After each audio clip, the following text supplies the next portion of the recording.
Hello students, welcome to this presentation where we'll talk about the IBPS PO exam which is coming up on 3rd of October. We know we have our prelims starting of IBPS PO very soon.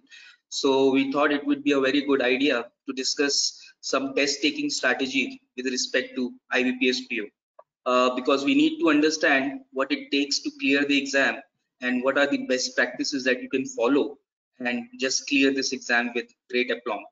So we'll try and discuss various aspects of IBPS PO.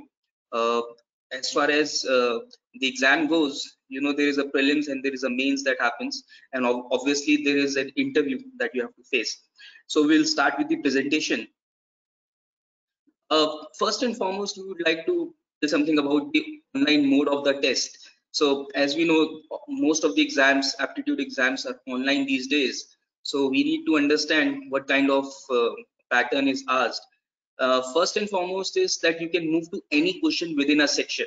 So whichever section you are attempting, be it English, be it quants, be it data, your logical reasoning, you can move to any questions. You can just look at a question. If you think you can do it, fine. Otherwise, you can move within a section. You can always move to any question.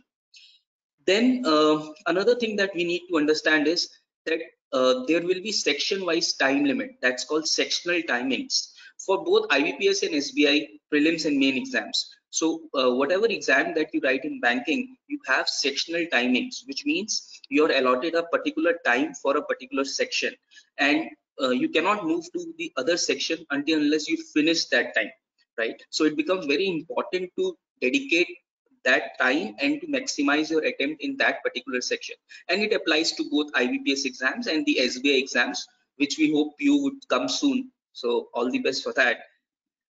Another thing which you need to focus upon is that whenever you answer a question, do not forget to save the answer, because if you don't save the answer, it won't come to nothing, right? So before moving to the next question, make sure you save your answer so that it is saved and you get your marks for that. With respect to the rough work, it should be minimal because it's more of a speed-based exam. But even if you have to do some rough work, you will be provided with the sheets which were given at the test center. You can make use of those sheets, so you don't have to worry about that. But make sure the rough work is minimal. You spend more time looking at a question and solving it mentally, and then, but probably in puzzles or reasoning, some questions in reasoning, you would need to use your rough sheet, and that will be provided at the test center. Uh, if we go by for the preparation, how do we need to prepare for it? See, every section, be it English, be it quants, be it reasoning, there are many topics. Make sure you do not neglect any topic. See, it happens many a times when student says, okay, my vocab is not strong, I'll not attempt questions of vocab, or probably I take a lot of time in RC, so I would not prepare for RC. That's the wrong approach. Same applies in quants. Even in quants, you should make sure you don't neglect any topic, right? It can happen that more questions can come from the neglected topic, and then you will be in a bit of bother. So make sure you prepare all the topics as much as possible, right? Then selective preparation should always be avoided. Selective preparation means I'll prepare only these topics and expect these topics to come. What happens if that topic doesn't come? Or my English is strong, I'll focus more on English, but you know, you have to clear cutoffs in all the sections. So it becomes very important for you to avoid selective preparation and make sure you do a holistic preparation. Look at the paper and then look at the areas that you need to work on. So proficiency is required in all test areas and in all topics, which means you have to clear the cutoffs in all the sections. So it becomes very imperative that you when you are preparing your fundamentals and basics, you focus on all the topics. Many a time people talk about shortcut approach. See, there are no shortcuts in life, and so there are no shortcuts in aptitude exams also. Shortcut can only work once your basic fundamentals are strong. Once your basic fundamentals are strong, you can use that foundation to have the shortcuts approach, maybe options elimination approach, or maybe finding out answers from the options, last digit approach. There are so many ways of doing shortcuts, but it should be avoided for a student who has just started the preparation. For somebody who's just starting the preparation, basic fundamental and concepts always should be focused upon. Once you focus on the concepts, you will never go wrong. Shortcuts will come once you are proficient in one particular topic. You will find ways to do that question or that topic or that area in less amount of time. Sure, that will happen, but you need to focus on your concepts to begin with always. Now let's understand what we understand is sectional and overall cutoffs. So most of the banking exams, IBPS, SBI, they all have sectional cutoffs, which means uh, in every section you have to clear a particular cutoff that is decided by the difficulty level of the paper and how the people have responded or how the people have attempted the paper. But for sure you should refer to notification. It may or may not be there, but of late it has been seen that there are sectional cutoffs, right? Then there are also overall cutoffs. So once you clear sectional cutoff of English or quants or reasoning, then you have to clear the overall cutoff as well. And the sum total of the sectional cutoffs might not be the overall cutoff. So you need to do well. Let's say 10 is the cutoff in English. You need to get 10, but make sure you maximize your score so that your overall cutoff can also be clear. So you have to look for that also in the notification wherever that is applicable. You have to focus on both the sectional as well as the overall cutoffs.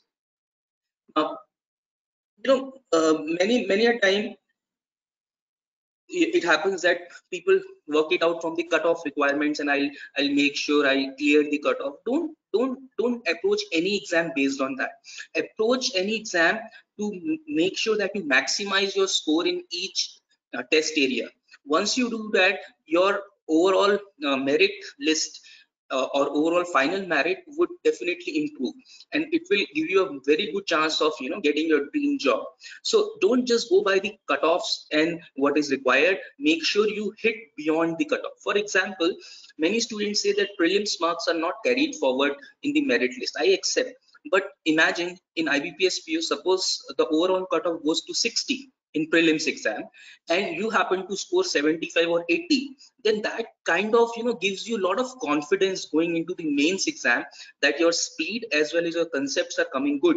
So it should not happen that you only think, okay, I have to clear 60 and I have to get 61. No, your focus should be to maximize in each and every stage of the exam, and especially in the mains you have to ensure that you clear the cutoffs and clear it handsomely, because once you clear the cutoff by a good margin, then your chances of getting a high score in the final merit list improves, and once that happens, that your chance of getting a job improves, right? So make sure you maximize your attempts in all stages of the exam. If you look at IBPS PO prelim exams pattern, question pattern, we see there are three areas, and similar for SBI PO as well. So you have three areas as English language, where you have 30 questions and 30 marks, and the duration is only 20 minutes. So similarly, reasoning ability, again you have 20 minutes, quantitative ability you have 20 minutes. The total 1 hour test you have, and all three areas are divided for this similar 20 minutes. And the number of questions, if you see, in English language you have 30, whereas in reasoning and quantitative you have 35 questions each. And there is no guessing. Every question is of 1 mark. Now it is very important to note, then in objective or the prelims exam you have 1 question, 1 marks. So it becomes very important for you to understand. Suppose you are attempting English, and if you are good at vocabulary, filling the blanks, sentence correction, these questions can give you quick marks. You attempt 5 questions of sentence correction, get 5 marks, and that will not take more than a minute or minute and a half. And if you attempt those 5 questions in maybe, let's say, reading comprehension, that might take time. So objective should be look for areas where you can maximize your score. Similarly, reasoning also, you have 1 question, every question is of 1 mark, so 35 questions, 35 marks. Same in quants, 35 questions and 35 marks. Total for prelims you have 100 questions, 100 marks, and time duration is only 60 minutes. So this clearly indicates that this is a test of speed, and trust me, it is also a test of your decision making ability. Decision making ability as to understanding of yourself. What are the areas I need to score? What are the areas I have been doing well? So maybe you will not end up attempting all 35 questions in quants. Let's say you attempt 25, 27, 28. So you have to ensure that whatever questions you are leaving, which you're not attempting, are really long question or lengthy question, or that might take time. You should, when you write your mocks, it becomes important to identify your areas where you will get quick marks and in a short duration of time. If we look at the main examination pattern, we look at the main examination pattern of both IBPS and SBI PO, and we see here that reasoning ability and computer aptitude, your number of question comes to be 45, and the marks allotted are 60. Now why will that be? Because there are some questions which get differential marking.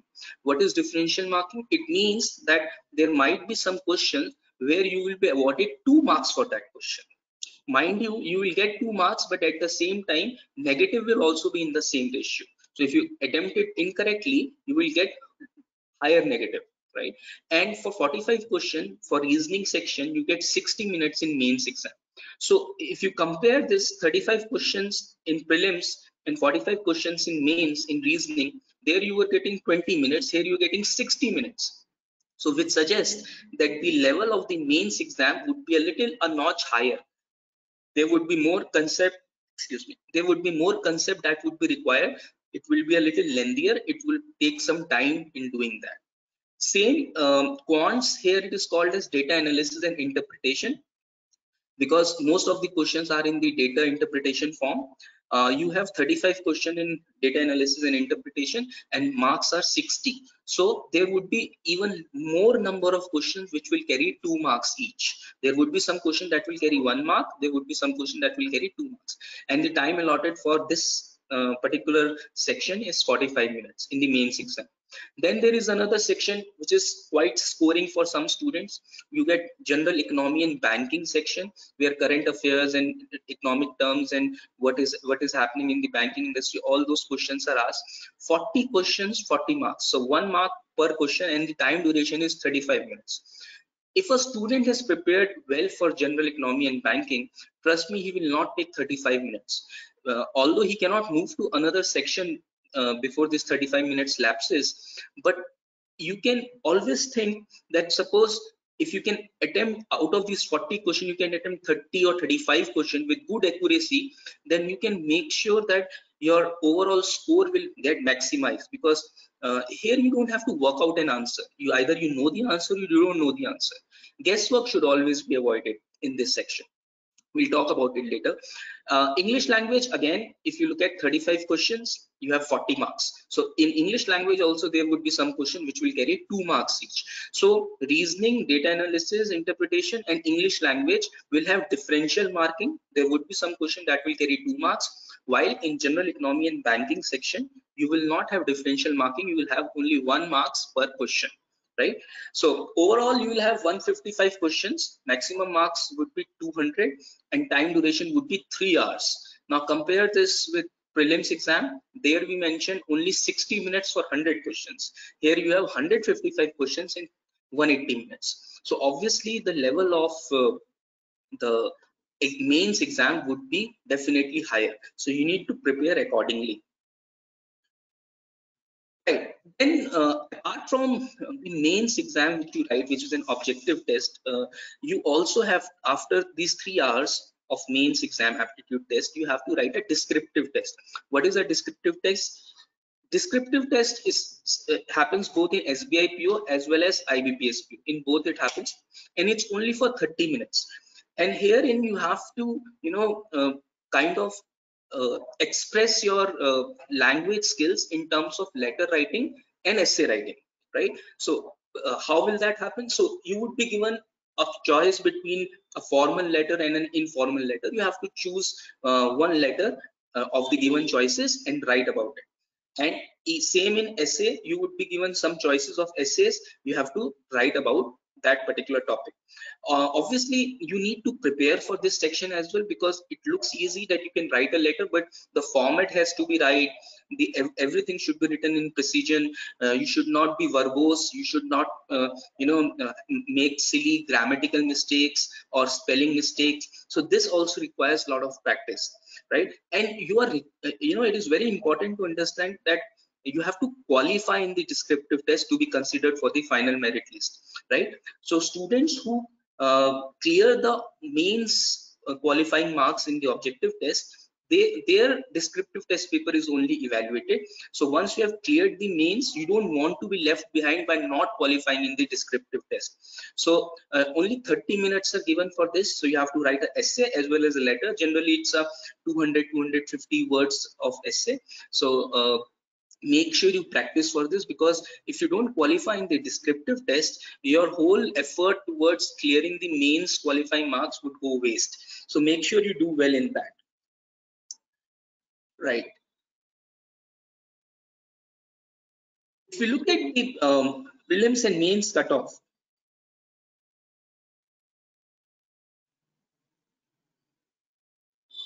if you look at the prelims and mains marks distribution as to questions, if you look at the reasoning section, clearly puzzles takes all the cake, which means, see, if you're comparing 2017, 18 and 19 data, so if you look at puzzles in prelims, they are ranging between anywhere between 15 to 25, right? So on an average, you can expect out of 35 questions in prelims, approximately 18 to 20 question would be puzzles. Now puzzles are such questions that you need to practice them really strongly, because once you practice them strongly, what happens in prelims, obviously it will help you to build speed, and in the mains the level of puzzles will definitely go up. So whatever effort that you have done in puzzles, that will always help you, because it will come in prelims, it will come in main. If you look at the mains also, out of 45 question that we have in mains, you have 18, 24 and 25. So almost 50% of the questions are from puzzles in both prelims and mains exam. In fact, in prelims it is more than 50%. So make sure you focus a lot on puzzles, right? And these are the set of questions that you have to practice a lot, because once you practice, then the momentum comes in. There are some nuances that you need to take care of. All that has to happen. You have to practice them well. If you look at other topics like blood relations, you look at these topics, they generally come in prelims. Like in 2017 they were a part of the mains, but in 2018 they didn't appear. In 2019 again in mains they were. So you can expect 3 to 4 question in both prelims and mains. Direction sense, again it's the same. It's mainly a prelim kind of a topic, but if you look at it, mains also it is appearing for 1 question or 2 question in 2018 and 2019. So you can see the objective of showing all of these things is to ensure that you don't miss a topic. It might happen that direction sense may appear in mains only for 2 questions, but those 2 questions or 2 marks are to be had. You cannot just neglect those things. You cannot just say, okay, I'm done with my prelims, no, I don't need to practice direction sense anymore. No, it doesn't work out that way. Look at symbols and notation. For 2017 and 18 there were no mains. In mains there were no questions of symbols and notations, only prelims they appeared. But in 2019, if student went with that attitude that it will not come in mains, you can see there are 3 questions that have appeared. So you cannot neglect a topic saying this is a mains topic or a prelims topic. Yes, obviously there would be some bias towards that it will be put in the prelims or it would be put in the mains, but you cannot afford to neglect the topic. Same with coding and decoding. So coding and decoding in 17 and 18 have appeared both in prelims as well as mains, but in 2019 it appeared only in the prelims exam. So this is all dynamic. This all depends on whoever is setting the paper. So it might happen in some slots you may find um, a particular question in mains, but in some slot it might not be there. So you have to be geared up for every eventuality in terms of even if it comes, that you should be well prepared. If we look at other topics like deductions, Deductions, generally they say it's a prelims topic, it doesn't appear in mains. Like in 2017 and 18, it has not come in mains, only 3 to 5 questions in prelims. But 2019 they gave a surprise and they had a reverse syllogism in the mains exam as well. So primarily a prelims topic, but again it cannot be ignored for the mains. Input output, again if you look at it, uh, for 2017 and 18 both prelims and mains it has come, but in 2019 prelims it has not appeared input output, but mains it has 6 questions. So now somebody preparing and looking at 2019 only and saying data of 2019 and saying, okay, input output I don't need to prepare for prelims, but it might appear in 2020, you never know. In mains, okay, it will appear, but what happens if it appears in 2020 in prelims? So that's what we meant when we said avoid selective preparation. Make sure, see, you will clear your exam once you clear your mains exam, right? So if input output is coming in mains, then you have to ensure that you also prepare it for prelims as well, so that if it comes good, if it doesn't come, you already are prepared for the mains exam. Sequences, if you look at, it has appeared very rarely, but in 2018 3 questions appeared in mains. Data sufficiency, again it's mainly a mains topic. Now they are changing data sufficiency into quant based data sufficiency, and also it's appearing in mains more or less. Critical reasoning, now this is one topic which I think has very less chance of appearing in prelims, right? And if you look at last 3 years also, it has appeared only in the mains. And this topic I think is very important, because most of the students ignore this topic, but this can be really scoring topic if you're good in RC, if you're good in basic reasoning skills. I think it can help you in the mains exam, because mains exam anyways the level of puzzles would be tough, so critical reasoning would can provide you some respite in that. Now, if you look at the general strategy and tips which you need to focus for reasoning, both prelims and mains, there is a specific order which we have found that if you follow this order of solving the questions, you will be, doing good. So, first and foremost, you should look at questions of analytical reasoning. Analytical reasoning means odd man out, coding, decoding, directions, and blood relation. Generally, these questions appear in prelims, and these questions generally are standalone questions. So you can look at this question, solve it, and move ahead. Right? This gives you a lot of confidence going forward, because you don't want to attempt something which is difficult at the start, because that will, if you don't able to solve it, then your confidence goes down. So make sure that you start with analytical reasoning topics like odd man out, coding, decoding, directions, and relatively easier topics where you can get it correct and move forward with confidence. Then symbol and notation based conclusion you can solve, followed by input, output, and decision making. See, again in the bracket we have mentioned it is important for mains, but not to be neglected for prelims. Again, very important. Yes, input output generally appears in mains, but you never know, right?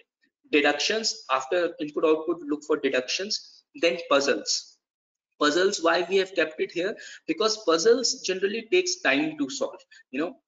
Puzzles, it might happen that you're solving, you're spending 3-4 minutes in prelims, and at the end you might have done something wrong and you're not getting it. So standalone questions should be attempted first, and you should have enough time, at least 10 to 12 minutes, or in fact 13 minutes, 14 minutes left for the puzzle, so that you can maximize in the reasoning section. Then after puzzles you're attempting mains, then data sufficiency comes in. You can attempt those questions. Again, it is important for mains, but cannot neglect it for prelims. Critical reasoning, yes, like I mentioned, it is very important for mains. It is very improbable that you will see a question of critical reasoning in the prelims exam, because prelims is very less time you have, 20 minutes only for a section. So it's very it's not possible for them to squeeze in critical reasoning in that.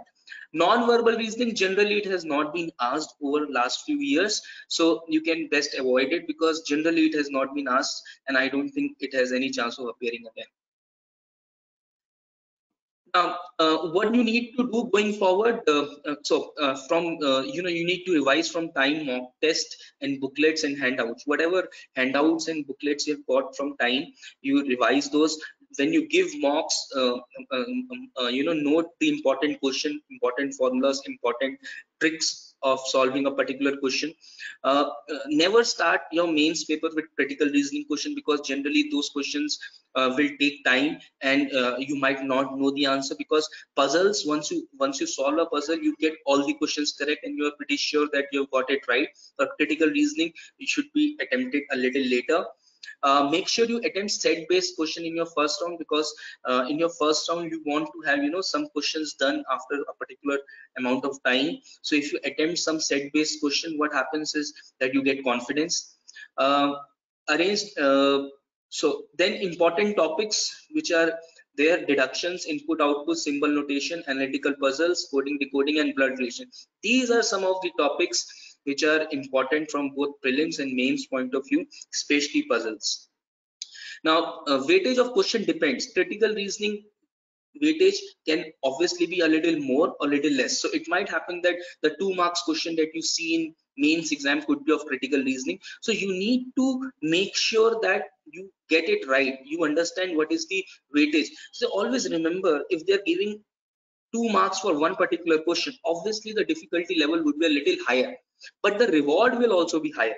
So make sure you strike a good balance. Don't go for attempting all 2 marks question from the very outset, because you might not able to solve it.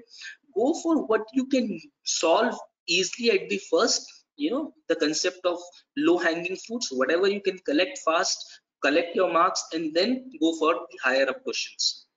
Now, some of the most important chapters that you need to focus on critical reasoning are especially assumption questions on assumption, conclusion, and inferences. You need to do a lot of practice on this, understand what is assumption, what is conclusion, and what is inference. Strong and weak argument. So there is a argument that has been given, and the question would ask you which of the following would strengthen the argument, or which of the following would weaken the argument given above.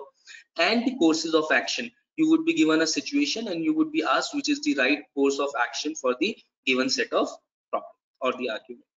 So these are some of the main important chapters that you need to focus in critical reasoning.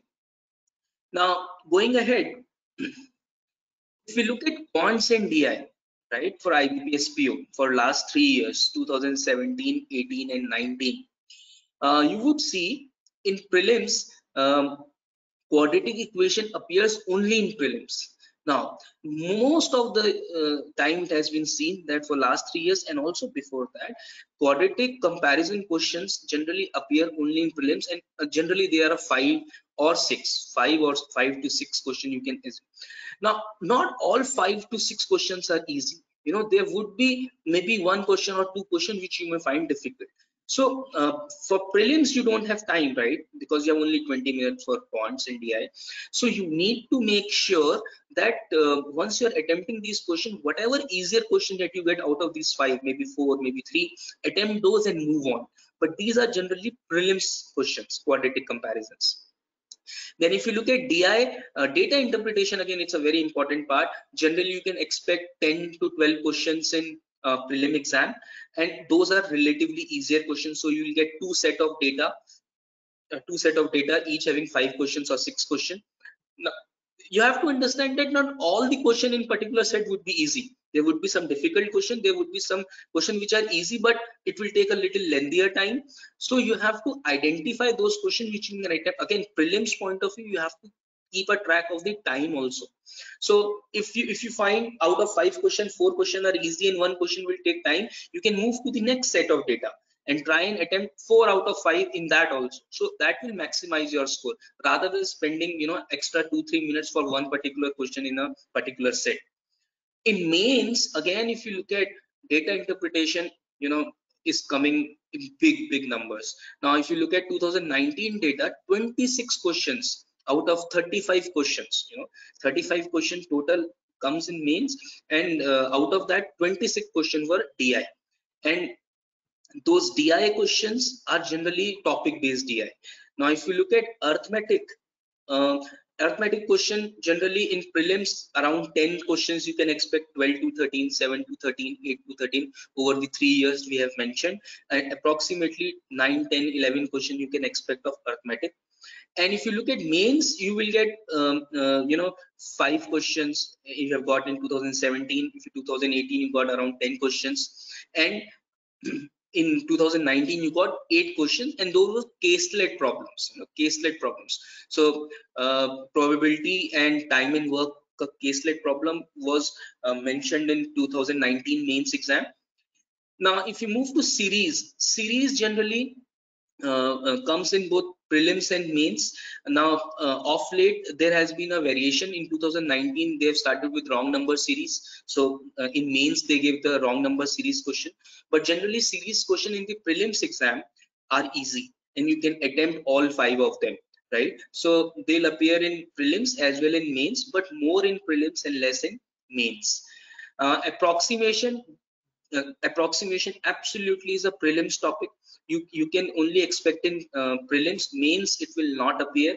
IBPS PO it will only come in prelims. Approximation and simplification means they are testing your calculation speed, so you need to get these marks. Now series marks, approximation, quadratic comparison, these are approximately 15 marks, out of which you need to get 13-14 to maximize your score. And these are 3 topics: quadratic comparison, series, and approximation.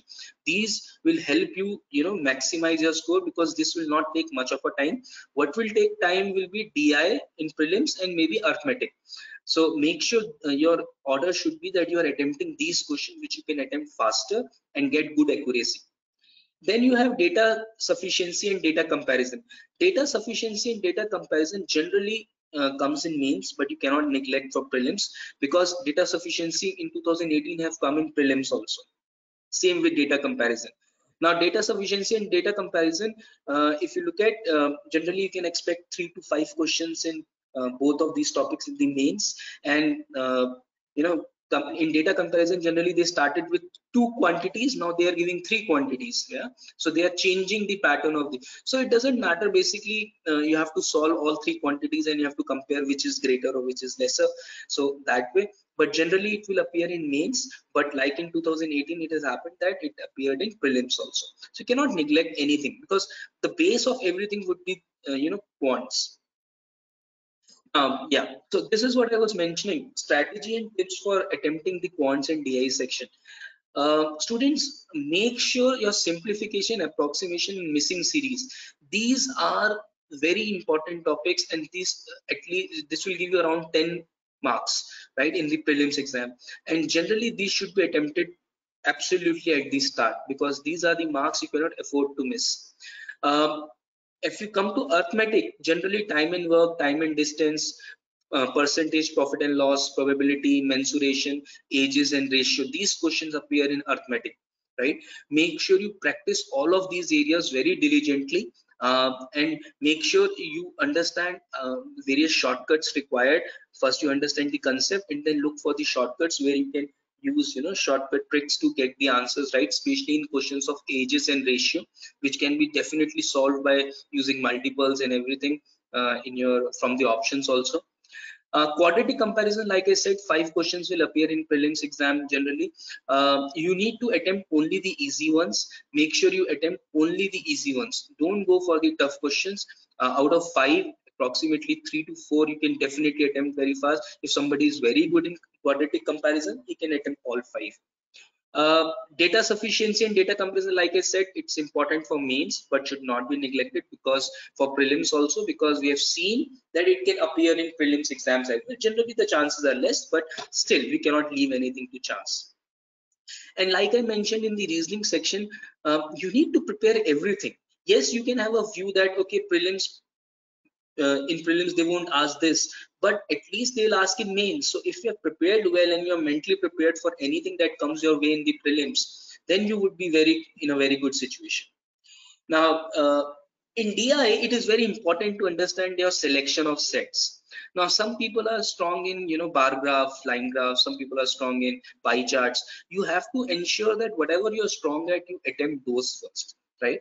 And caselet, in prelims at least it should be left, but in mains if you have time and you are not able to solve anything else, then you should go to the caselet, right? Now selection of questions in each DI set. Now this is also very important. Like I mentioned, it might happen that the first two questions are very easy and the third question in the DI, in the same DI set, is very tough. You have to have that decision making ability and presence of mind that okay, this is a question I have to leave because I can solve it, but it will take multiple values to be calculated and it will take a lot of time. So you can avoid that question and go to fourth and fifth, maybe that are easier. And if you don't end up solving that one question, maybe apart from not solving that question, you can attempt two more questions in other set, right? And it might happen that the data looks complicated but the questions are simple. So at times what they do is they give you a data which you feel, oh, this is very complicated, but if you look at the question, they're very simple. So don't get overawed by the kind of data that you see. Only try and comprehend the data, understand the data, and react accordingly. Now, another thing to note is there are likely to be easy question in the most difficult set. Yes, it sometimes happen. You see a set, oh, it is very difficult. Just look at the question. There might be two very easy questions, very sitter types of questions that are there. You attempt those two and move ahead. Don't get into that, oh, I have to solve all these five. No, right? Use approximation wherever suitable. Now, it is very important for you to use approximation and your mental maths in this, because you cannot, like I said, you get rough sheets, but you cannot write everything down in only 20 minutes that you get in prelims, and it's not likely that you will get so much time to use rough sheets. So make sure you use approximation and your mental maths or Vedic maths or shortcut tricks that you have learned to solve these maths questions. Now, how can you prepare for quants in DI? Let me give you some references. Obviously, study material of time and handouts definitely should be referred to. When we say that this should be referred to, we are not saying just because that we are from time. No, we are saying this because there is a lot of hard work that goes into updation of the material. There is a whole 200 people team that is working on regular updation of the material. Whatever new questions have appeared in the exam, you would find in our handouts, you will find in the study material, you'll find the mock test as well. So when that is done, when you look at and every year, the booklets change. Why? Because new questions are added, new format, new pattern questions are added. So make sure you focus on time material, because standard time material will give you all the things that you need to succeed in the exam. Quantitative aptitude, RS Agrawal, for the beginners, they can look at RS Agrawal. It teaches maths in a very simple way that can be looked at. Data interpretation, you can look at Dhillon publications, and obviously previous PO papers. So previous PO papers you can get in Google, you can also get in Kiran publication books. You can look at those papers to get an idea what kind of questions have been asked in all these sections and how can I prepare for them. Now, if you look at, like in reasoning, we looked at some important topics. If you look at some important topics in quants, so those will be equation, ratio, proportion, and variation. We call it as ERPV, equation, ratio, proportion, and variation. Profit and percentage and profit and loss. Then you have time and work, time and distance, mensuration, averages. Now these are some of the important topics. Geometry is part of the curriculum, but generally geometry questions appear in the mains, but you cannot neglect them for the prelims also. But generally the important topics for arithmetic are considered to be these, right? Another thing, when we talk of improving your maths calculations, we are very I am personally, as a faculty, very perturbed when students says we are not getting speed in the calculations. Speed in the calculation is totally dependent on your basics, and basics are multiplication tables up to 20, which we used to learn in class 3rd, 4th, 5th, right? How many of us remember those tables? If you remember tables up to 20, trust me, most of your headache is gone, right? Then if you know reciprocals up to 12, reciprocals means, let's say 1 upon 2 is 50%. Fraction to percentages and percentages to fraction. 1 upon 3 is 33.33%. 1 by 4 is 25%. 1 by 5 is 20%. 1 by 6 is 16.66%. Because these are the percentages generally that appear in the exam. And if you know the fractions part of it, it becomes very easy to solve. So you cannot build a big building without a strong foundation. So you need to know your multiplication tables, you need to know your reciprocals up to 12, which means percentages to fraction and fractions to percentages, and also squares and cubes. Now squares, generally we ask students to have squares and cubes learned up till 1 to 30 minimum. You know why? Squares helps you in compound interest questions, squares helps you in simplification approximation questions, squares helps you also in quadratic. So when, see, suppose I throw a number like 289 and immediately you say 17 square, you know, things become really easy. So if I give you a calculation like 289 upon 34, 289 upon 34, and if you can think 17, in 17 table 34 comes, 17 square is 289, you can cut it and you can get your answer as, you know, 8.5 in like this.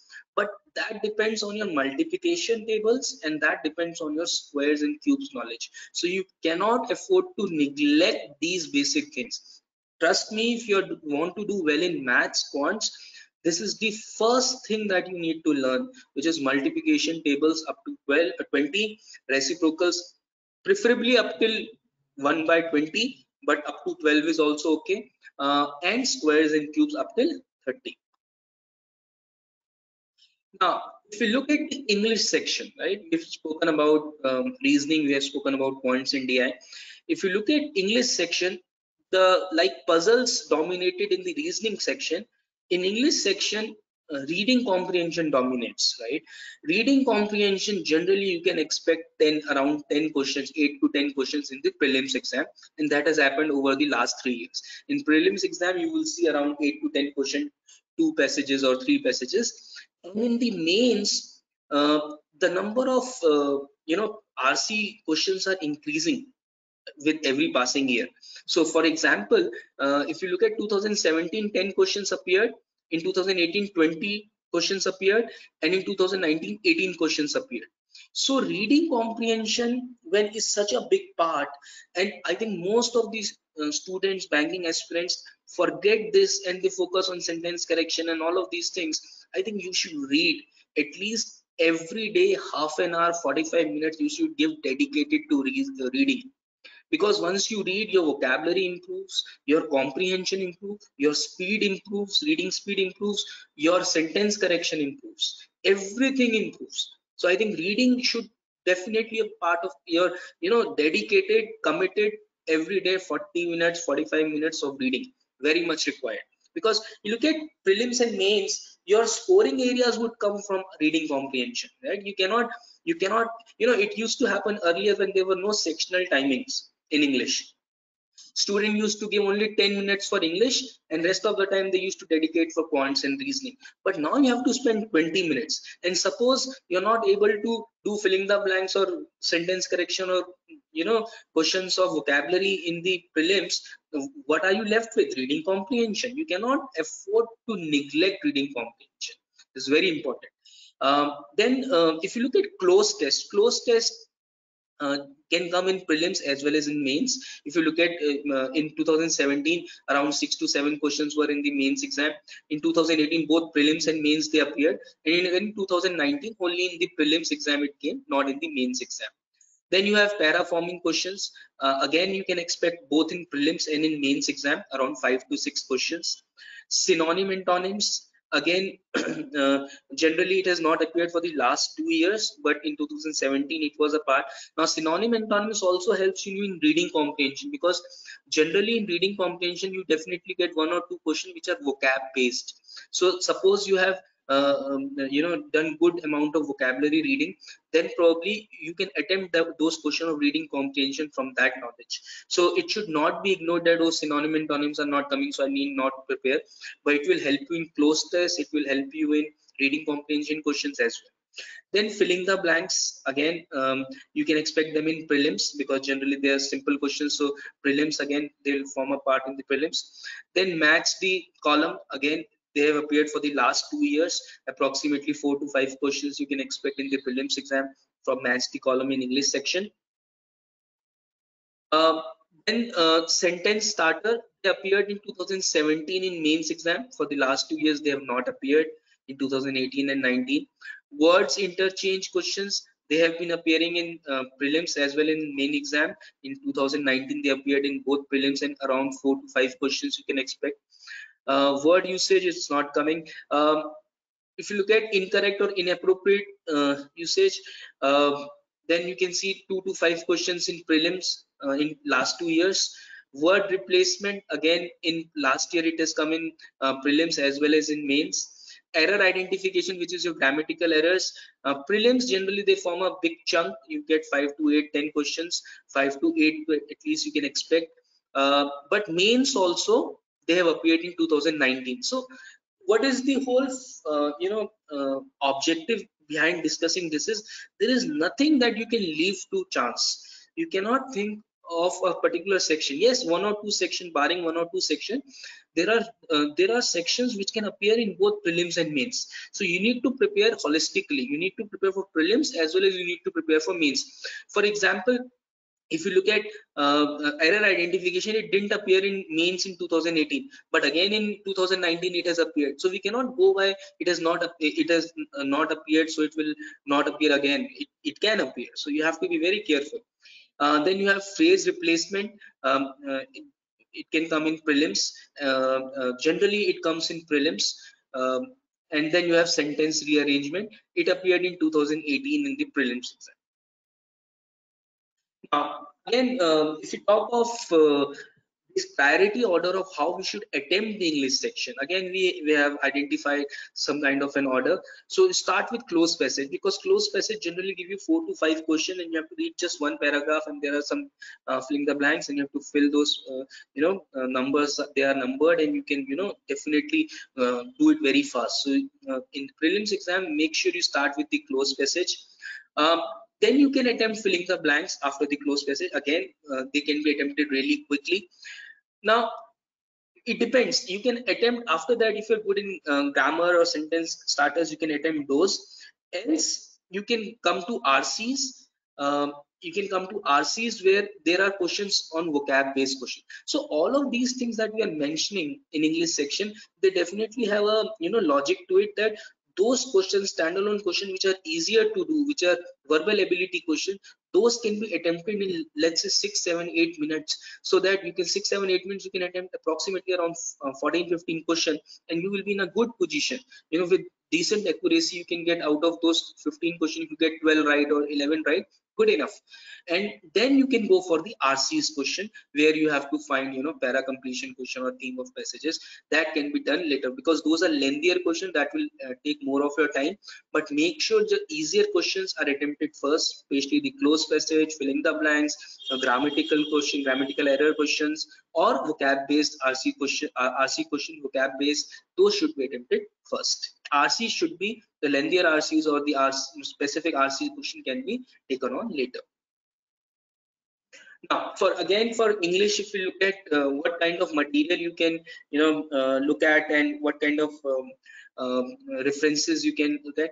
So like I said, you have to practice a lot of reading comprehension. Trust me, you need to do this, because if you read in Economic Times, Outlook, Frontline, these are just some names that we have written. Why Economic Times? Because that will give you a lot of information on economy. It will give you a lot of information on banking sector, what is happening. Now when you read good magazines like Outlook and Frontline, that keeps you updated with a lot of current affairs that are happening. Right now, it will not help you only in your interviews. When you go for interviews, you need to know this knowledge. It will also help you in general economy and banking section of the aptitude in the main section, in the mains exam.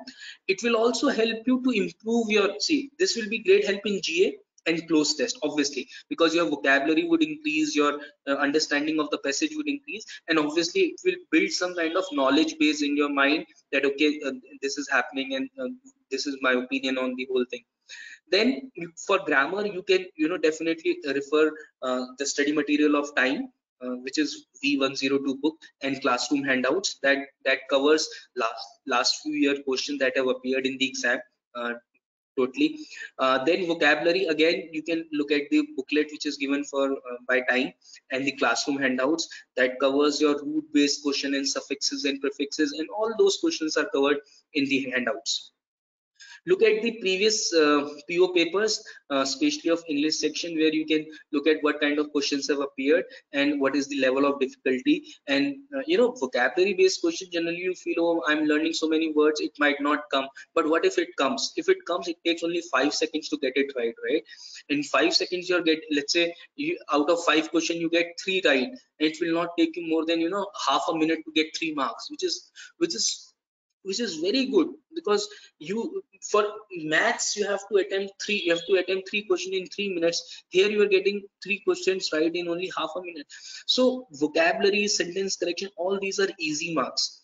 I understand that there is a lot of people resort to guesswork. That should be avoided, because you should attempt only those which you are sure of, right? English grammar, you can refer to Rajendra Pal and Premlata Suri. Again, good books for English grammar. You can also refer to Time Notes. Student Companion, Wilfred Best, even that book can be referred for the English section. Now, if we look at summary of quants for both IBPS and SBI PO, we are mentioning SBI PO mainly because we understand that SBI PO is one of the dream exams and that we hope it will come up soon. So, and more or less IBPS and SBI PO follow the same pattern. Generally, SBI PO is the leader and IBPS follows it.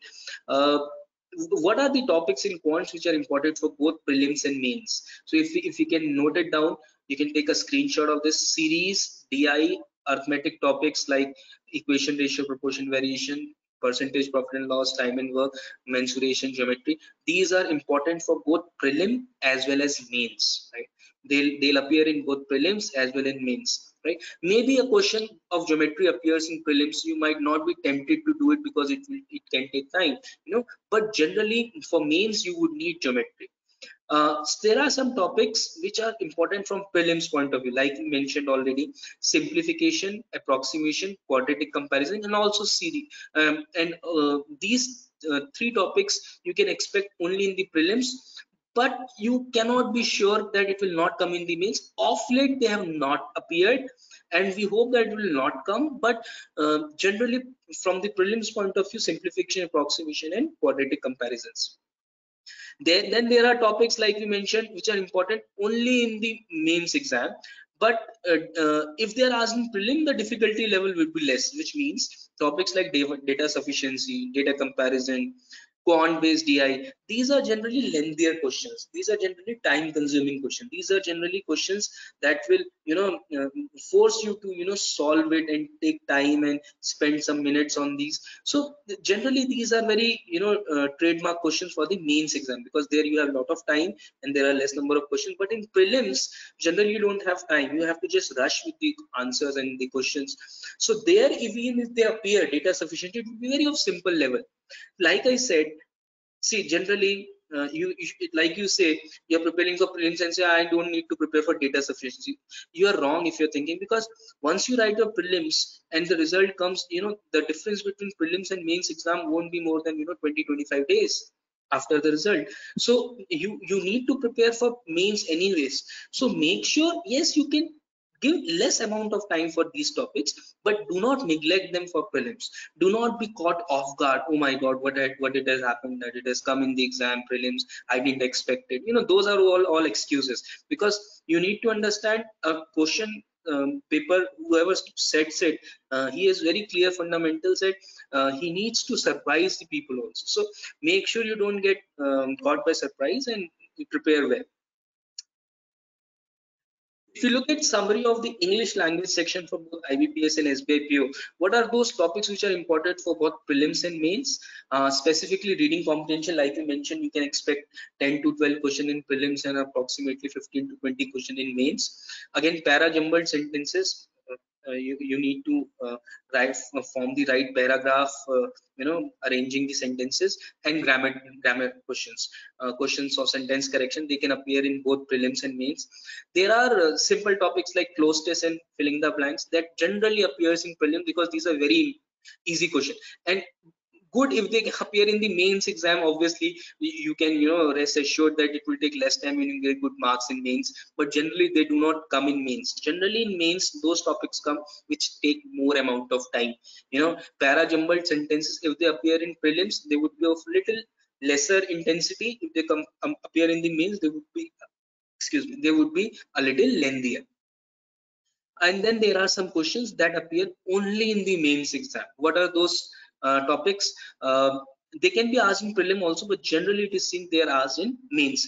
Para formation question. You have to read and you have to find out odd one out of which is wrong.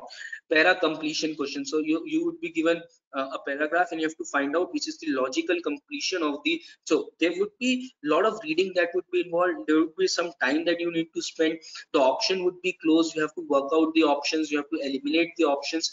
That takes time. So generally para completion question, sentence starters, theme of passage, and multiple errors, all of these questions generally appear in the mains exam, because again the same reason, because they generally take a little more time. So when it takes a little more time, so it becomes important that you attempt it once you are comfortable in the mains exam. Okay, you have solved a particular number of questions, and questions which are about to take more time, you solve it at the last. If you look at the summary again for the reasoning section, what are the topics that are important from both prelims and mains point of view in IBPS and SBIPO as well? So for prelims and mains, puzzles, obviously puzzles, like I said, it forms more than 50% of your both prelims and mains exam. So puzzles are very important.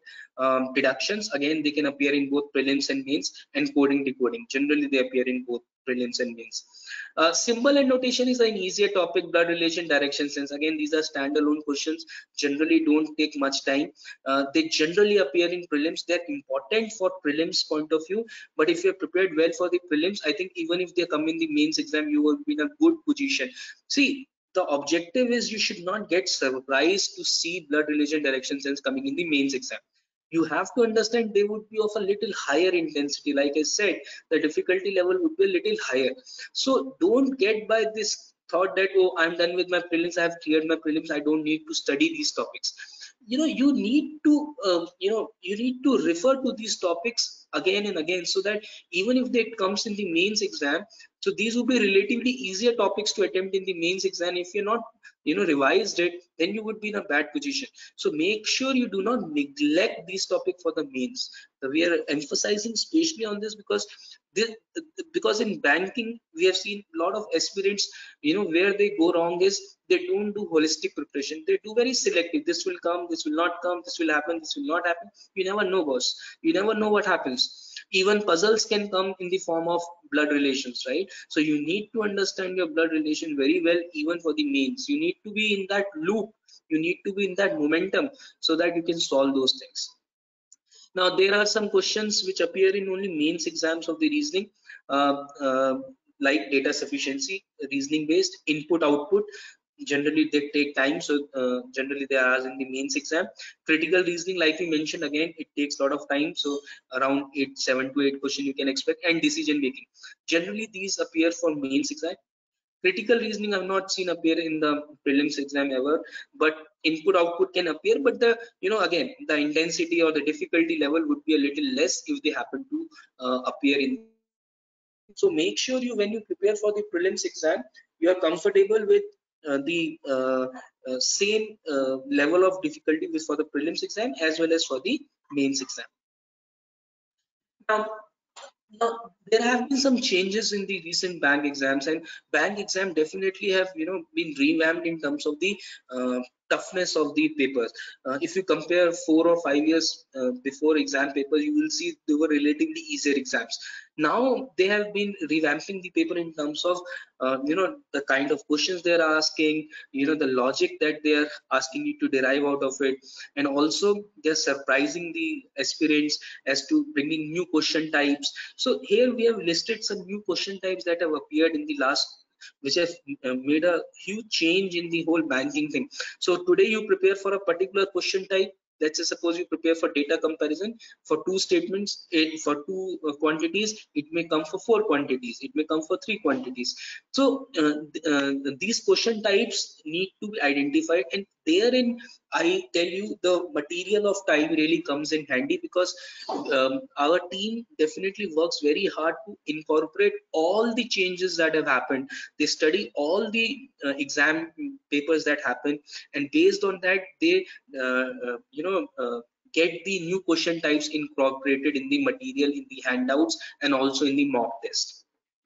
Now, for example, in quants, in maths section, if you look at data comparison, first appeared with two quantity, now they are coming with three quantity. Data sufficiency is coming DI based. So it's very interesting. You are given DI, and then your question is of DI, and you have to find some values, and you have to look at the data, whether data given is sufficient or not. So data sufficiency based DI, right? Then you have filling the blanks based question. Now again, so there would be a question, arithmetic question given, there would be two filling the blanks, and you have to fill the values which satisfies those filling the blanks. So ultimately you're solving two questions in one question. So these are new question types that are incorporated so as to surprise the, again, students, the fundamental remains the same. Fundamental never changes. You have to solve a arithmetic question the way it is solved. Yes, there would be two filling the blanks that you have to fill. Now then there is time and work based caselet that is coming, which means a caselet is given, and efficiencies of A, B, and C, or X, Y, Z given, and then you have to solve the whole. Quant based DI, it appeared in SBI PO as well as IBPS PO exams, where you are given data interpretation. Suppose you have been given the upstream and downstream speeds on different in a form of a pie chart on different days of the week, and based on that you have to solve it. So quant based DI, so that DI is not just calculation, it also involves your concept of upstream, downstream, time and work, or maybe averages, mixture, whatever. Reasoning, if you look at some changes, question changes in reasoning that has happened over the last 3-4 years. Series that are condition based. Coding decoding, new pattern has appeared. Decision making, the flowchart model has been introduced, and students were very surprised with that, but we incorporated that change also. So decision making is coming in a flowchart model. Then you have symbol and notation. You have many changes that have happened. Input output, new types of puzzles are appearing. So all of these things you need to be updated. You cannot prepare like you're preparing for an exam that has happened 2 years ago. You have to prepare for what is happening now. And even if, see, one thing, suppose you go to an IBPS PO mains exam this year and you find something totally different that you have never seen before, don't get perturbed by it. Always remember, it will be difficult and new for everyone. You have to ensure whatever best you know of your knowledge out of those concepts, what you can apply over there, right? So don't get confused by those things, but try and there would be nothing that is coming out of syllabus, but it has been a little twisted, a little tweaked to check your presence of mind and how you react to it. Now if you look at English section, there are direct questions on synonyms, antonyms that are coming, vocab based question, direct synonyms, antonyms, sentence starters. Then you have para completion question, para formation question, filling the blanks, 3 blanks. Then error identification has also undergone some change. You have to find out the which is the grammatically correct sentence. First you have to find out, initially you have to find out which is the correct grammatically incorrect sentence. Here you have to find out which is the grammatically correct sentence. Then close test, central idea, all of these word usage, all of these things have gone a lot of changes, some tweak and turns and here and there, and they are trying to surprise and see how the students react to it and how they answer those questions. To make sure you get these new question types studied well, and if you give good mocks from time and also do a lot of handouts from time, you will see that all of these things have been incorporated. Now, let's also focus on one important section, which is GA and economy section. Now, GA and economy section, if you look at, is generally people start preparing once they clear their prelims. I think that's a wrong strategy. You need to prepare, along with prelims exam, yes, you can afford to give a little less time when you're preparing along with prelims, but a regular, if you can regularly, watch current affairs, what is happening, if you read newspapers, if you follow any study channel, if you keep updated with the what is happening in the economy, I think this will help you. So 30 mains may you get 35 minutes and the number of questions are 40, right? So like I said, time is quite good enough for 40 questions. All you have to be sure is, so you'll have 5 options like you have in bank. So you have to read the complete question and thus then attempt accordingly. So generally it is seen that if you attempt less lengthier question first, so single liner question or 1.5 liner question you can attempt in the first round. Second round you can go for the lengthier question, and please don't resort to guesswork. It will not pay off. Trust me, the odds are highly against you. 20% chance of getting it right. So don't go for a blind guess. It doesn't work out. Attempt whatever you know, because if you go for blind guess, it will also negate your other scores that you have got in other sections. So make sure you start preparing for GA from the very initial starting. How can you prepare? So newspapers, yeah, English newspaper, follow any English news daily. It can be the Hindu, the Times of India, the Indian Express, it is your choice, but read a newspaper every day, especially the the middle 2 pages where you have editorials and you have banking and economy news, that's on the right hand side in the middle paper. Make sure you are updated with what is happening, new government policies that have come in, anything, awards or achievements received by somebody, any whatever is happening around the world. Current affairs, generally we say 8 to 9 months, but generally last 3-4 months is sufficient. I would say you start preparing with 8 to 9 months of current affairs, and then focus on the last 4-5 months, 3-4-5 months current affairs. That would be good enough. More emphasis on Indian economy and banking awareness. So questions relating to Indian economy and banking, any mergers that have happened, any appointments that have took place, any review, Indian economy review that has happened. You can follow one monthly magazine. Generally, at time we give one monthly current affairs magazine to the students. I think that's fantastic. That covers most of the current affairs, if not all. Then you need to understand, definitions and the abbreviations of Indian economy and banking sector. I think once you start reading good newspapers and when you start reading a lot of good magazines relating to current affairs and banking, you would be very much aware with what is, abbreviation. Suppose what is full form of NABARD, SIDBI, simple things.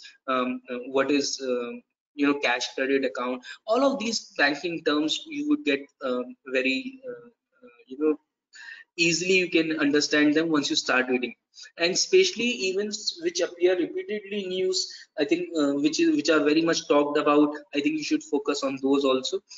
Read from a perspective of writing an exam. Find out what is important to you, make a list of it, make sure you make your notes. That will help you in your preparation. Something important that has caught your eye, some appointment, some sports event have happened, anything that you think, so that would really help. Now, uh, so in reasoning section, we also mentioned reasoning plus computer section. So there are some questions that can be asked on computer knowledge. Generally, it is seen that question have not been asked in the recent past, but in IBPS PO and SBI PO and also IBPS clerk and SBI clerk mains exam, the section is called as reasoning plus computer section.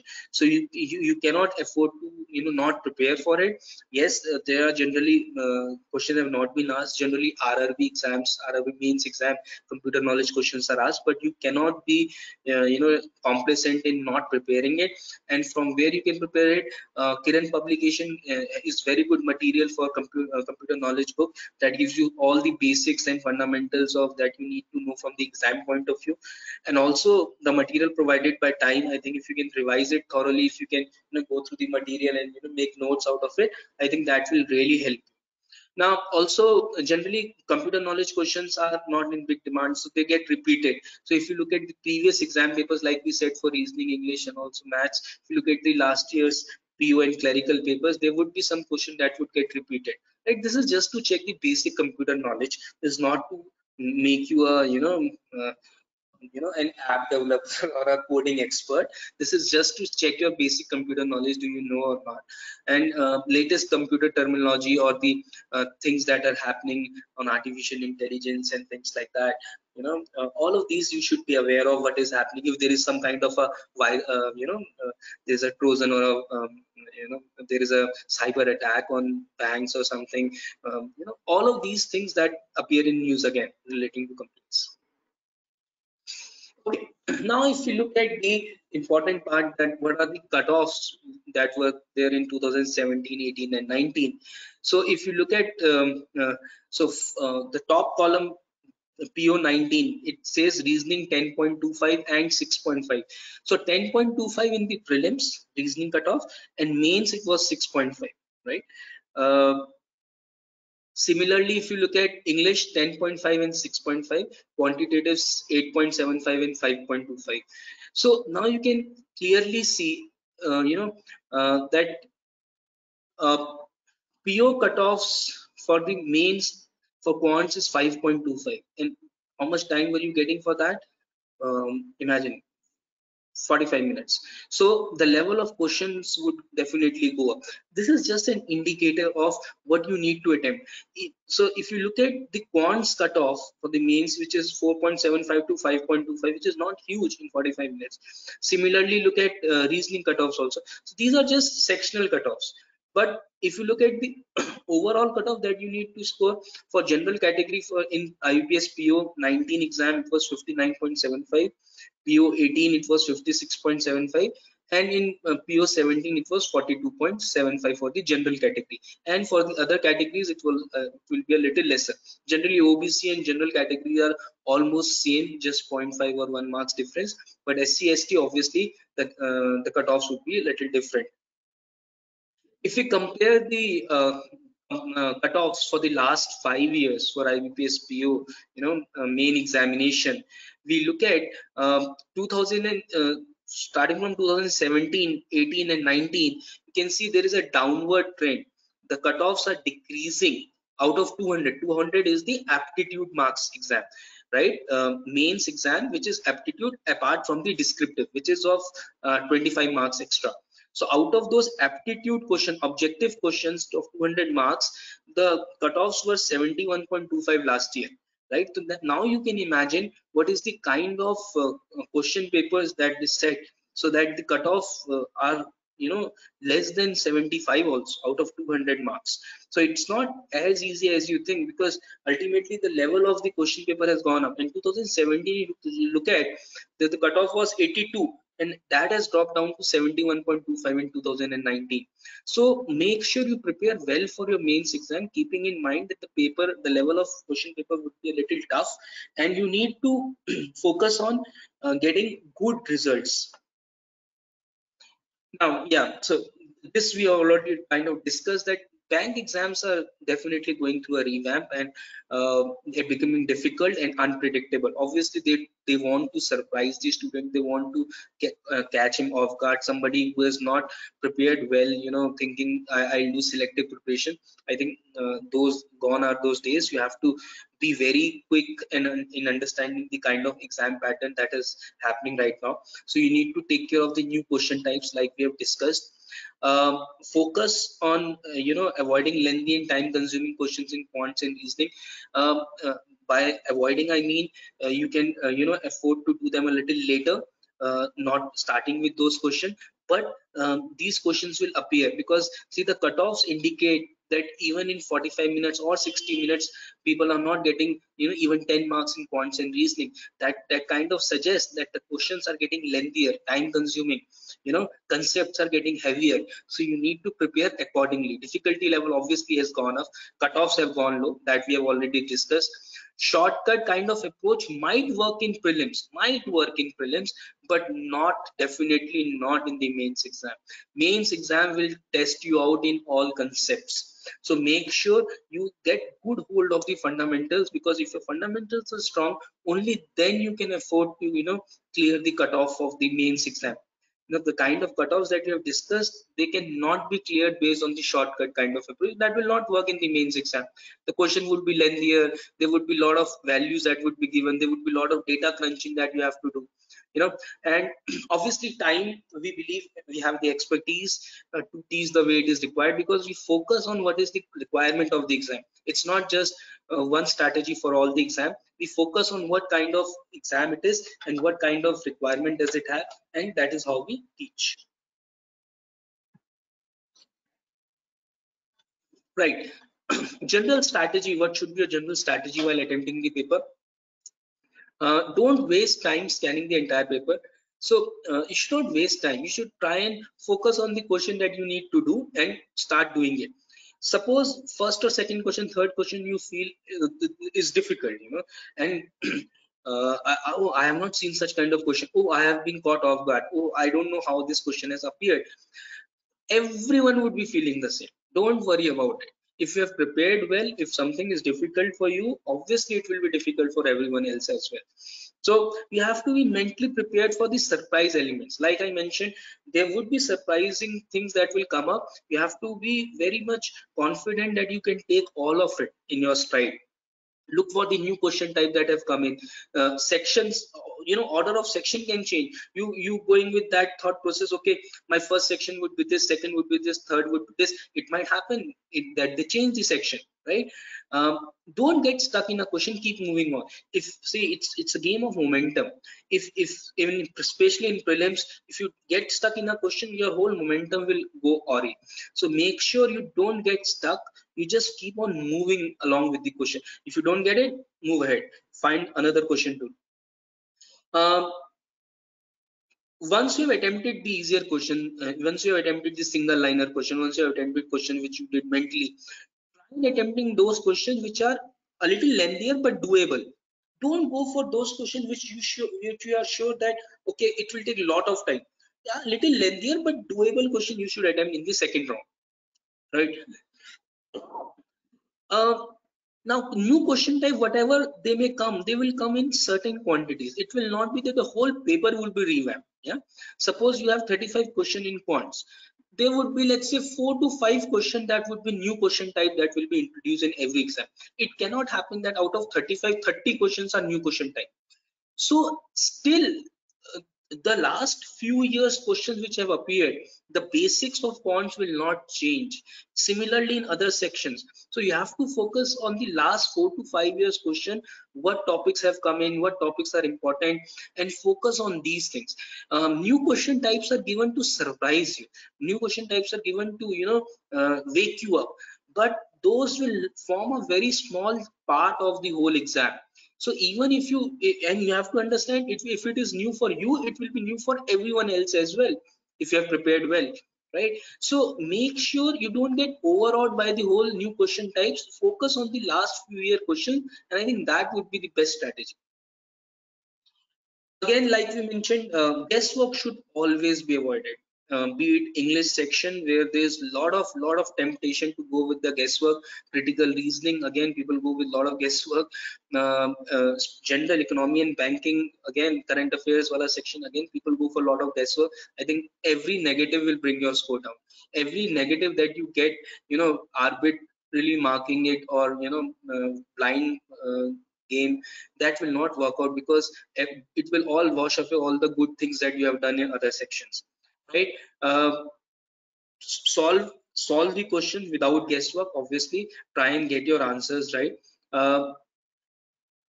Before attempting to guess, ensure that you're absolutely that at least, suppose you come down to 2 options, suppose you come down out of 5, you are clear that 3 are not right, then probably you can take a guess. That's also a calculated gut based guess you can take. But I would still suggest, if you can eliminate 4 out of 5 only, then go for that. If you can eliminate 3, then in some questions you can go for the guesswork. But that gut feeling has to come from within. You just cannot say for every question, oh, I thought these 3 would be wrong and these 2 would. That doesn't work out that way. You have to be very sure that you are absolutely clear that these 3 answers cannot be, so I'm taking a guess. But I would say avoid it. All right. if you it is always to better to avoid guesswork, right? Like we said, ki, even if you're getting two options and you're taking a blind guess out of it, that doesn't work out. It might work in Kaun Banega Crorepati, but I don't think it works out in the aptitude exam, because it will really wipe you off your good works that you have done in the other sections. When will the strategy work? Now, all strategies are, put to rest when you have done the dogged hard work. If you do a lot of dogged hard work, you build your concept, you build your concepts, only then your strategy will. Strategy will never work if your fundamentals are not strong. So focus on your basics, focus on your concepts. Obviously, strategy is no substitute for hard work. When we talk of strategy, we only talk of strategy from the point of view once you have done your basics right. Now it is time to, icing on the cake. Now it is to leverage whatever we have learned. How can we leverage? Suppose with my effort, I was getting 55, strategy, I can get 65. That leverage will be provided by the strategy. But if somebody is getting 25 marks, strategy will not help him to get 40 also, right? So you have to build a base foundation, and then strategy will leverage you, help you on that. Last but not the least, you should avoid any last minute preparation. You generally get in advance what are the dates for the exams, and everybody has 24 hours in a day. And make sure you plan your preparation. Make sure you are not hassled in the last minute preparation, because that will not help your cause. Make sure you work towards that you cover all your areas. There should not be any base that is uncovered, and there should be no hassles in the last. Obviously, before going for the exam, have a good sleep. Now this is a very practical suggestion that is given, because don't get panicked, because you don't want to go in an exam situation where you have not had good sleep, right? Make sure you reach the center 30 minutes before the reporting time, so that you're very comfortable, and especially nowadays with COVID, all those things that are happening, so you make sure you reach the examination center well in advance. Also, I would suggest you should write your mocks according to the kind of slot that you have got. If you've got the admit card, make sure you start writing some of your mocks in that particular time slot, because that will help your body clock adjust. Suppose you have an exam in the afternoon, and afternoon generally you sleep, so make sure you change that for the exam, at least for last 7-10 days leading up to the exam. Make sure you are giving your mock exactly at the same time you will be writing your actual exam. Now, what is important, you must register on www.timeforeducation.com to access to your customized homepage. You get a student homepage on your www.timeforeducation.com, wherein all online tests and lot of features are available on your homepage. Now, all bank exams are conducted online, so you can use that portal. You can help use that portal, and do a lot of online sectional tests as well as mock tests. We provide online sectional tests as well as the mock test on the portal. Generally, what we offer to the IBPSPO batches is exhaustive study material. Like I said, our study material is one of the very, very, very best, because it is totally updated, and it totally covers all the new question types and the new pattern question that have been appearing in all the exams. So generally, if you join in SBI PO batch, you get 60 online mock tests of IBPS PO, 20 of SBI PO, IBPS clerk, SBI clerk, RRB. So total 130 online mocks which you get, which are sufficient for any kind of banking exam preparation that you need to do. Also, we give all India mock test, which gives you an all India ranking, so you can benchmark yourself against the very best. Right. Also, you get online sectional test. What are online sectional tests? Suppose you prepare for a particular section and English, and suppose you want to give sectional test on English, so you can write only for English or for points or for reasoning, and all topics are covered from the basic concepts. These are some of our results that we have achieved. In 2016 to 18, we had 186 final selection in recent SBI PO exams, and in IBPS PO and clerk and bank exams altogether, they've got 607 final selections in last few years. This is our Time for Bank exam mobile app. That can be easily accessed on Google Play. You can download it from there. The features are many. especially you get a free daily test, right? You get GA updates, general awareness updates, daily updates, weekly test and monthly updates. The whole PDF PPT form comes in, wherein you can check all your current affairs that have happened during the past 1 month. Then you get exam notifications and the job alerts. You also get analysis of the exams that have happened. Then there is a vocab tool which helps you in building up your vocabulary. It's a fantastic tool and I think it should be used. And obviously, we also cover the paper patterns and the analysis and the cutoffs of all the exam that have taken place, and what kind of paper pattern was happening, and also the kind of cutoffs that can be expected. So thank you. Now, if we can take some few questions.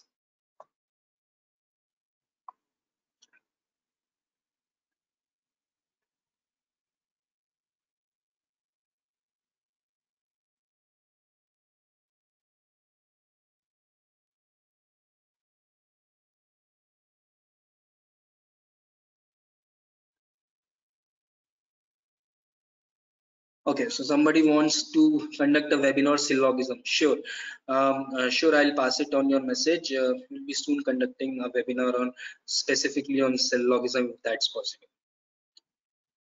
Okay, another question that has come in: how soon should we prepare for mains? Should we hope to clear prelims first and then go for mains?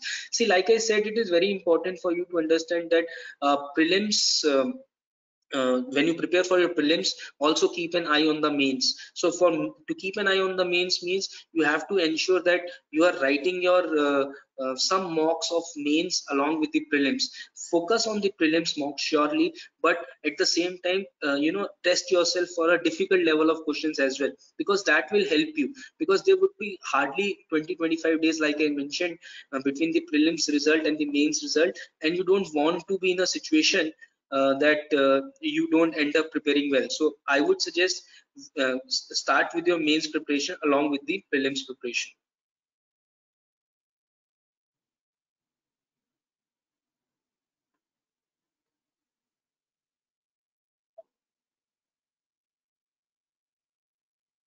Sir, in mains, descriptive test is handwritten on computer. It is computer based. You have to type in the computer, so you don't have to worry about that.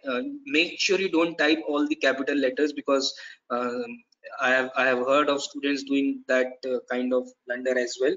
So it's you have to type it in the computer, so that's not an issue.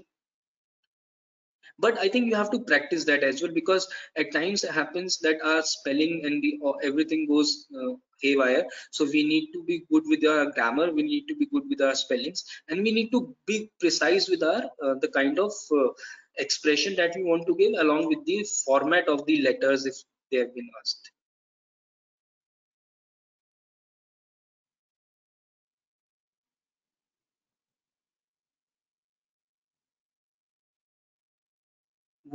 What should be the priority order of attempting quants question in prelims?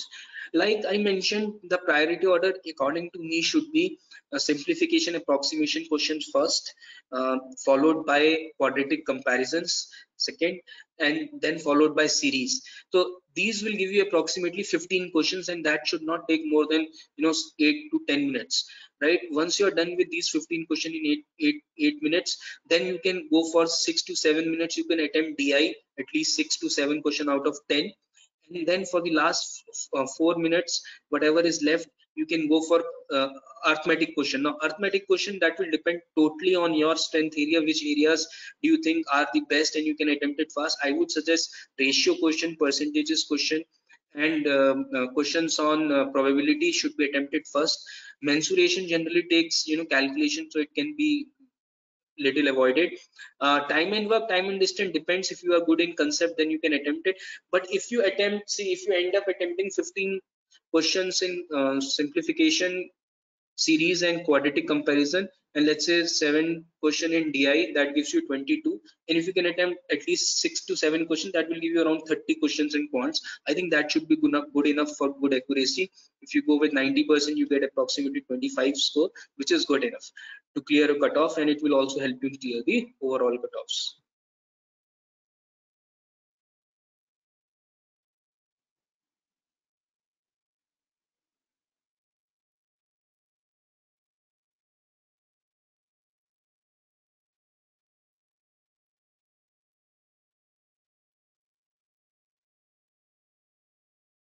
Sir, can X time students get new books or copies of time? Yes, you can contact your nearest time center, and I think they will help you out with that. So that's not an issue, and I think it should be availed because the material and the handouts are absolutely updated. That will help you, and as you are an ex student, I'm sure there's something that can be done.